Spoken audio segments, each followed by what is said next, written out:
Lottie is gentleman. Imagine this with me for a moment. You wake up in the morning, and before your eyes even adjust to the light, that person is already on your mind. You go through the day, and in the middle of work, in the middle of a conversation, in the middle of silence, suddenly their face, their name, their presence flashes across your thoughts again. You try to brush it off, you try to distract yourself, but somehow they're still there. And when you lay down at night, when everything around you gets quiet, the thoughts only get louder. It feels like you're stuck on repeat, and no matter how hard you try, you just can't get this person out of your head. That's a heavy place to be. It can almost feel like you're carrying an invisible weight that no one else can see. On the outside, you look fine. You laugh, you talk, you go about your day, but inside your mind is crowded, your heart is unsettled, and your peace is interrupted. And here's the truth: when your thoughts keep circling around the same person again and again, it's rarely just a coincidence. Sometimes it's not even just your heart being stubborn, it can be God trying to get your attention. See, God speaks in many ways. Sometimes through circumstances, sometimes through people, sometimes through silence. But one of the ways He nudges us is by allowing certain thoughts to linger, thoughts that keep coming back, not because He wants to torment us, but because He wants us to pause and pay attention. When your mind can't seem to let go of someone, maybe it's because there's a bigger message attached to their presence in your thoughts. Maybe they're not just a distraction. Maybe they're a signpost. Now here's where we have to be careful, because not every thought that keeps coming back is from God. Some of them are our own desires getting in the way. Some of them are wounds we haven't healed from yet, and some of them, yes, are God's way of whispering, look closer. There's something here I don't want you to miss. The challenge is learning how to tell the difference. And you can start by asking yourself, what are these thoughts doing to me? Are they pulling me closer to peace, or are they pulling me deeper into restlessness? Do they make me feel grounded, or do they leave me feeling empty and anxious? Because here's the thing: God doesn't send confusion. He doesn't fill your mind with chaos. If the thought is from Him, it will carry clarity. If it's only from you, it will carry turmoil. But even in the turmoil, even in the uncertainty, there's purpose. God doesn't waste moments, and He doesn't waste emotions. That person you can't stop thinking about, they might be part of your story for a reason. Maybe not forever, maybe not even in the way you imagine, but in some way that shapes you. It could be that God is using them to reveal what's inside of you, your desires, your fears, your longing, even the areas of your life you still need to surrender. Sometimes the thought of someone isn't about them at all. It's about what God is showing you about yourself. And isn't that powerful? To realize that the weight you feel might actually be an invitation to pause, to look deeper, to lean into God's voice instead of running from it. Because when you're haunted by thoughts you can't escape, it's often a sign that God doesn't want you to ignore them. He wants you to wrestle with them, to pray about them, to bring them to Him instead of just carrying them on your own. So maybe the next time you catch yourself lost in thought about that person, instead of asking, why can't I stop thinking about them? Ask a different question. Ask, God, what are you trying to tell me through this? Because when you shift the question, you shift the power. Suddenly, it's not about you being stuck in a loop. It's about you being open to direction. Suddenly, it's not about being trapped in obsession. It's about being guided toward understanding. And here's the impact. Once you start to see your unshakable thoughts, not as a prison, but as a message, the weight begins to feel different. It doesn't mean the thoughts will vanish overnight, but it does mean you'll carry them with perspective. And that perspective is everything, because it changes frustration into curiosity, anxiety into prayer, and confusion into growth. So don't despise the weight of those unshakable thoughts. Don't see them as a punishment. See them as a signal, a signpost pointing you to something bigger than yourself. Because if you can't stop thinking about someone, there's a reason. And that reason might just be God's way of saying, listen closely. I'm speaking to you right here. Let's be real for a second. When you can't stop thinking about someone, it can feel like it has to mean something deeper, like fate has carved their name into your heart and is refusing to let it go. But here's the truth we don't always want to hear. Not every thought that lingers is a sign of destiny. Sometimes it's just our emotions getting loud. Sometimes it's a craving for attention, affection, or connection. And if we're not careful, we start calling every passing thought God's plan, when in reality it might just be our own longing talking louder than wisdom. There's a big difference between obsession and purpose. Obsession is when your mind runs wild, replaying moments, imagining conversations, building scenarios that don't exist. It feels urgent, it feels consuming, but it rarely feels peaceful. Purpose, on the other hand, carries weight without chaos. It doesn't rush you, it doesn't suffocate you, it simply aligns with the bigger picture of your life. When God puts someone in your thoughts with purpose, it comes with a sense of direction, a quiet conviction that doesn't need forcing. When it's obsession, you feel drained, confused, restless. When it's purpose, you feel challenged but steady, stirred but centered. This is where the real work begins, learning to tell the difference. Because if you let obsession dress up as purpose, you'll chase after something that was never meant to be yours. And if you ignore purpose thinking it's just obsession, you could miss the very thing God wanted to use to grow you. So, how do you tell? You start by looking at the fruit those thoughts are producing in your life. Do they push you toward patience, toward clarity, toward prayer, or do they pull you toward anxiety, impulsiveness, and desperation? God's fingerprints are always revealed in peace, never in chaos. But here's the challenge. Obsession feels just as strong as purpose, sometimes stronger. That's why we confuse the two so easily. When someone takes up so much space in your mind, it feels undeniable. But strength alone doesn't prove it's from God. The enemy can use strength too. Strong temptations, strong distractions, strong illusions. What matters isn't how strong the thought feels, but how steady it makes you. If the thought leaves you constantly second, guessing, constantly restless, constantly doubting yourself, that's not God's clarity, that's noise. And noise is what keeps us from hearing the real message underneath. When you start to separate obsession from purpose, you gain back control. You stop giving every passing thought the authority to dictate your emotions. Instead, you step back and ask, what is this thought doing to me? Is it bringing me closer to who I want to be, or is it pulling me away? That simple shift can change everything, because suddenly you're not a slave to your thoughts. You're a student of them. You're not just reacting, you're discerning. And don't forget this, sometimes God will allow certain thoughts to stay not because that person is your future, but because he wants you to confront what's inside you. Maybe you're holding on to an illusion of love because deep down you're craving validation. Maybe you're replaying memories because you haven't healed the wound yet. Maybe you're fixated not because they're the one, but because they triggered something you never dealt with.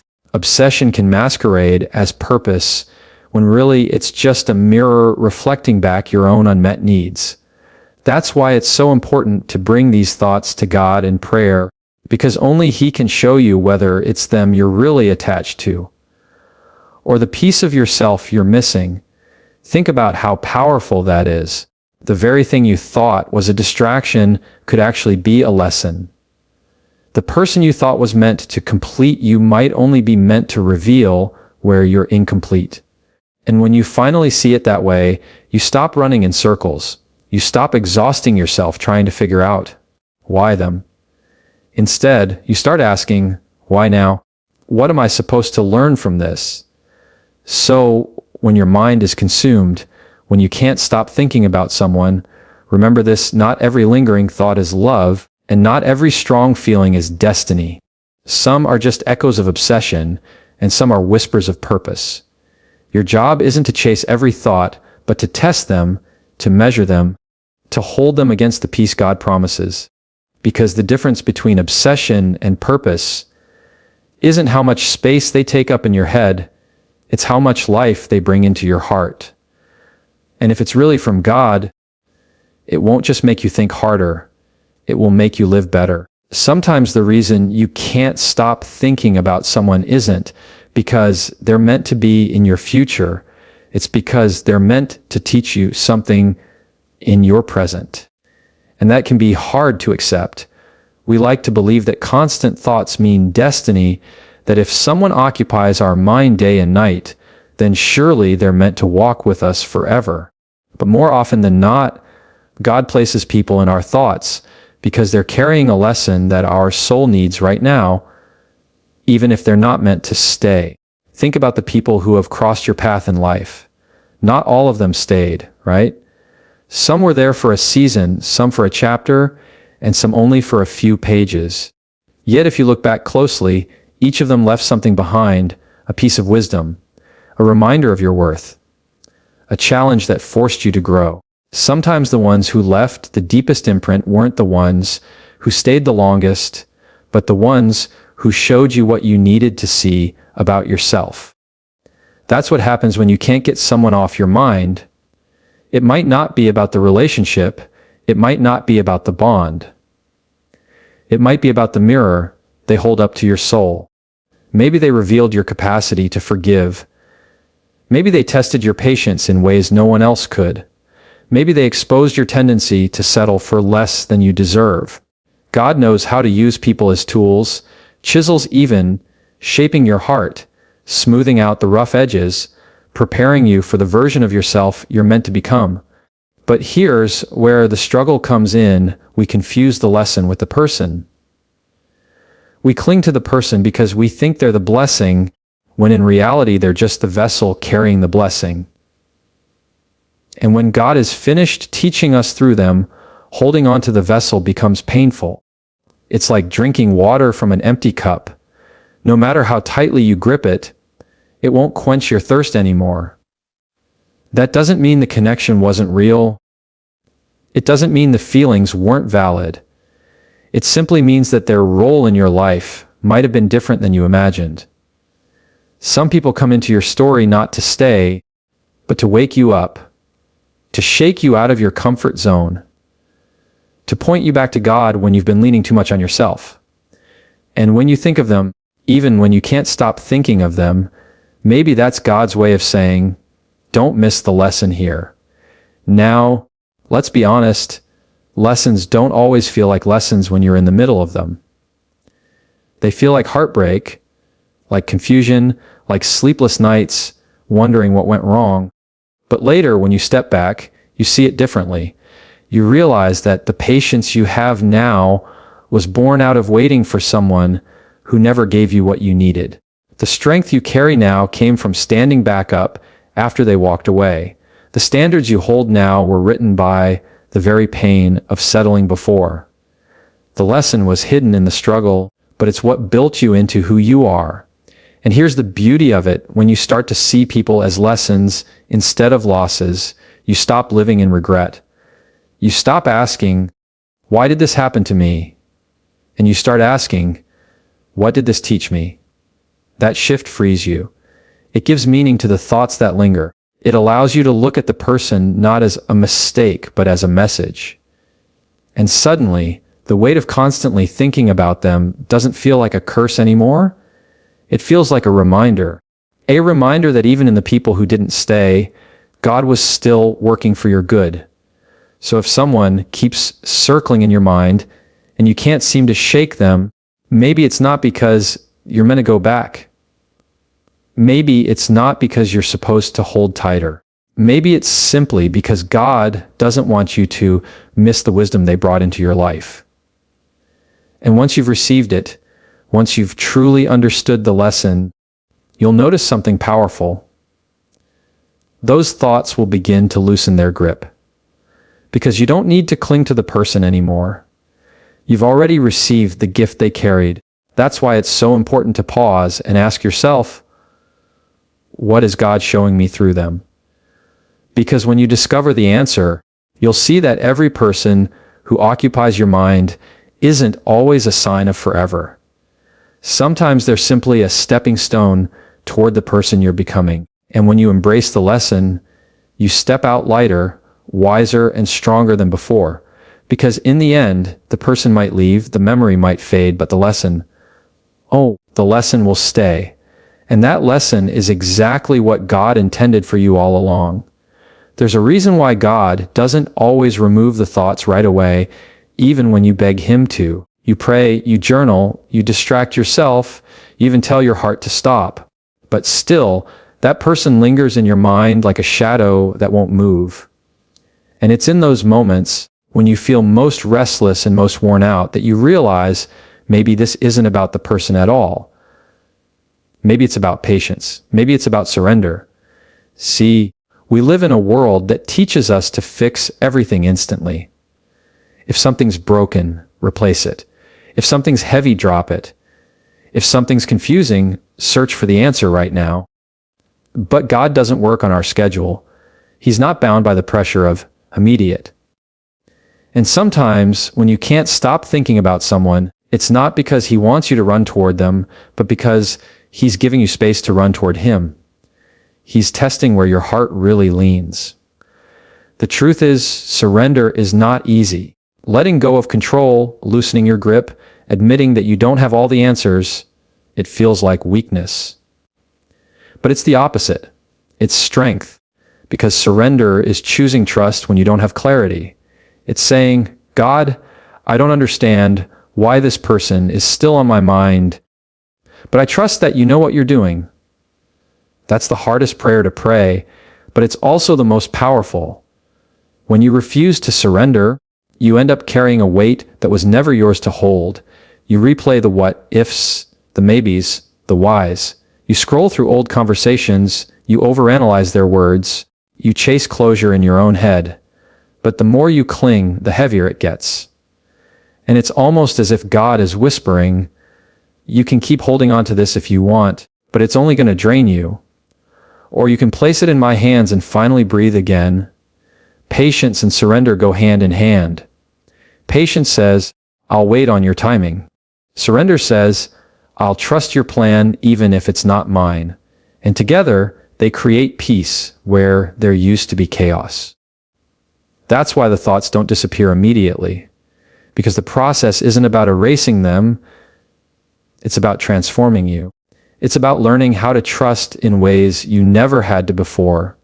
Think about how many times in your life you've rushed ahead of God's timing, only to find out later that the thing you were desperate for wasn't right for you. It looked right in the moment, it felt urgent, it even seemed like it would fill the empty spaces in your heart. But once you got it, it left you emptier than before. That's what happens when you move without patience. Without surrender, you end up chasing things that were never built to last. But when you do surrender, when you finally release it, something shifts inside you. It doesn't mean the thoughts vanish overnight. It means they lose their power to control you. You're no longer desperate for an answer, no longer frantic for a sign. You can think about the person without it robbing you of peace, because you've already handed them to God. And that is freedom. That is what trust looks like in action. And maybe that's the whole reason God allows the thoughts to stay a little longer, to stretch your faith, to deepen your patience, to strengthen your surrender. Because anyone can trust when it's easy, anyone can believe when it's clear. But real faith is trusting in the silence. Real faith is surrendering even when your heart still aches for answers. So if you can't stop thinking about someone, don't just see it as torment. See it as a test. Not a test to prove your strength, but a test to prove your trust. Because God doesn't just want to free your mind from those thoughts. He wants to free your soul from the need to control them. And once you learn that, once you truly let go, you'll find that what used to feel like a weight now feels like a lesson. The truth is, surrender isn't about losing. It's about winning peace. It's about stepping out of the tug of war with your own mind and saying, God, you can have this. I'll wait on you. And when you reach that place, you realize something life changing. The power was never in holding on tighter. It was always in letting go. It's easy to believe that if someone is constantly on your mind, the answer has to be yes. That somehow the intensity of the thought proves the timing is right, the connection is right, the future is right. But what if it isn't yes, and it isn't no? What if it's not yet? That's the part most of us struggle with, the waiting season. Because the waiting season feels like silence. It feels like unanswered prayers. It feels like confusion. But in reality, it's one of the clearest ways God shapes us, not by rushing us into the future, but by slowing us down enough to prepare us for it. Sometimes the constant thought of someone is not a sign to chase them, but a sign to grow in patience. You may feel like you're ready, but God sees what you don't. He sees the wounds that still need healing, the habits that still need breaking, the maturity that still needs to form. And sometimes He's working on the other person too. Timing is not just about your readiness, it's about theirs as well. And when two lives are involved, God has to weave them together in a way that brings glory to Him, not chaos to you. This is where faith really gets tested. Because waiting on God's timing is hard when your emotions are screaming, now. It's hard when your mind is crowded with what ifs and maybes. It's hard when you see other people moving forward while you feel stuck replaying the same thoughts. But waiting is not punishment. Waiting is protection. It's God saying, I love you too much to give you something too soon. Because what's given too soon can be just as damaging as what's never given at all. Think about fruit. You can pick it before it's ripe. It looks ready on the outside. It might even smell sweet, but the taste isn't there. It's bitter. It's hard. It's not what it's supposed to be. The same is true with relationships, opportunities, and connections. If you take them before God says they're ready, you'll end up with something that looks right but feels wrong. And that gap between what you expected and what you received is where disappointment lies. But when you wait, when you trust, when you align yourself with God's timing, the story changes. The same thought that once felt like torment becomes fuel for growth. Instead of asking, why isn't this happening yet? You start asking, how is God preparing me right now? That one shift changes everything, because suddenly the waiting doesn't feel like wasted time. It feels like invested time, and invested time always pays off. Maybe the person on your mind is part of your story. Maybe they are meant to be there in the future.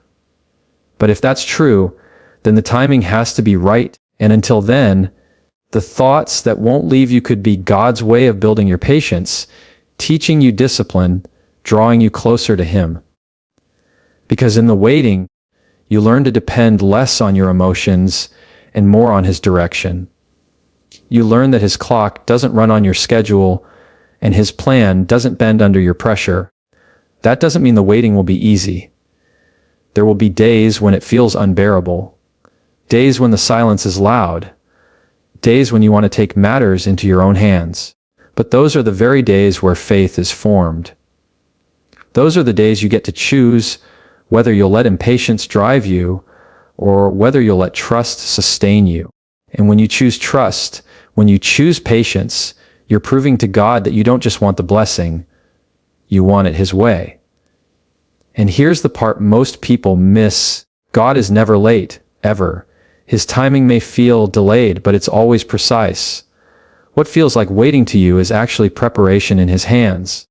Every day you spend wrestling with those thoughts, every prayer you whisper in the quiet, every moment you choose patience over impulse, it's all shaping you for the moment when the timing is finally right. So if you can't stop thinking about someone, and it feels like the door isn't opening yet, don't assume that means no. Don't assume that God has forgotten you. Consider that He might be saying, not yet. I'm still working.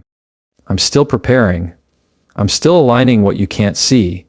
Because when the time is right, the pieces will fit without force, the doors will open without pushing, and the peace will come without striving. And that's when you'll realize God's timing wasn't a delay. It was the exact moment you needed, the exact moment they needed, and the exact moment the story was always meant to begin. One of the hardest truths to accept is that sometimes the answer is simply no. You've prayed, you've cried, you've asked for signs, and yet nothing changes. The conversations don't flow, the door won't open, the timing won't align. And deep down, you already feel it. You sense the resistance, the lack of peace, the unanswered moments. But because your heart is so tied up in the thought of this person, you convince yourself that silence means try harder. You push when God is quietly closing the door. That's where so many of us get stuck. We confuse God's protection with rejection. We think that because the path didn't work out, we weren't good enough, or we missed something, or maybe we should have fought harder. But in reality, it wasn't rejection at all. It was mercy. Because sometimes the very thing you're begging God to give you is the same thing He knows will hurt you if He does. And because He loves you too much to see you destroyed, He allows the door to shut, even when your heart wanted it to stay open. That's what it means when you can't stop thinking about someone, but nothing seems to move forward. It's not always about waiting for the right timing. Sometimes it's about realizing that no matter how much time passes, it's not meant to be. And when that's the case, holding on only prolongs your pain. God isn't ignoring you. He's protecting you. He's blocking what could break you. But here's the catch. When you're in it, protection doesn't feel like protection. It feels like heartbreak. It feels like unanswered prayers. It feels like emptiness. And it's so tempting to interpret that emptiness as abandonment. But think about how many times in your life you've looked back and said, "Thank God I didn't end up with what I thought I wanted." At the time it hurt. At the time it didn't make sense. But later you could see clearly that God saved you from something you couldn't see coming. That's the same thing happening now. The thoughts won't let go because your heart hasn't fully released them yet. But once you do, once you stop resisting the closed door and start trusting the one who closed it, the weight begins to lift. You stop obsessing over why it didn't work, and you start realizing it wasn't supposed to. You stop asking for signs to reopen what God has sealed, and you start praying for the courage to move toward what He has prepared. And this is the part that requires the most faith. Trusting that better exists. Trusting that the person God removes is not your final chance at love or connection or fulfillment. Trusting that what He has ahead of you is greater than what He's asking you to let go of. Because here's the truth. If the thought of someone keeps robbing you of peace, keeps pulling you away from growth, keeps making you compromise who you are, then God's answer is already clear. He's telling you, this is not where you belong. Letting go doesn't mean the thoughts vanish overnight. You may still think of them. You may still wonder. But the difference is that now you're not clinging to the thought as your future. You're treating it as a chapter that is closed. You're choosing to trust that the author of your story knows what the next page holds, even if you don't. And when you finally embrace that, when you stop fighting for the door that won't open, you make space for the one that will.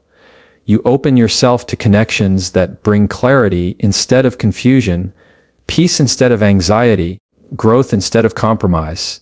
You begin to realize that the end of what you thought you wanted is actually the beginning of what you truly need.